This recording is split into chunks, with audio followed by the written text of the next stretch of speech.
এই গাছটার নাম হচ্ছে ডিফেনবাচিয়া বা ডাইফেনবাচিয়া বা ডাম্পন, অনেকেই অনেক নামে ডাকে।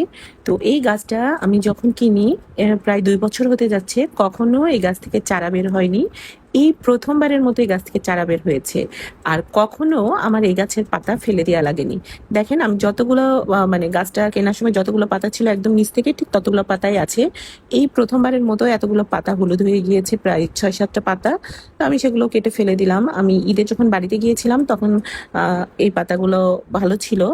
আর এতদিন আসলে এই গাছটা আমি কখনো ইনডোরে রাখিনি, প্রথমবারের মতো প্রায় 20-25 দিনের মতো এটা ইনডোরে আছে, রোদে দেওয়া হয়নি। আর প্রথমবারের মতো এই গাছ থেকে কিন্তু চারা বের হয়েছে। এই মানে প্রায় 2 বছর এই গাছ থেকে কিন্তু চারা বের হয়নি, এই প্রথমবার চারা বের হলো। আর এই যে এগুলো দেখছেন, এগুলোকে বলে গাছের নোট। এই নোট থেকে কেটে নিয়ে খুব সহজেই এটা চারা তৈরি করা যায়।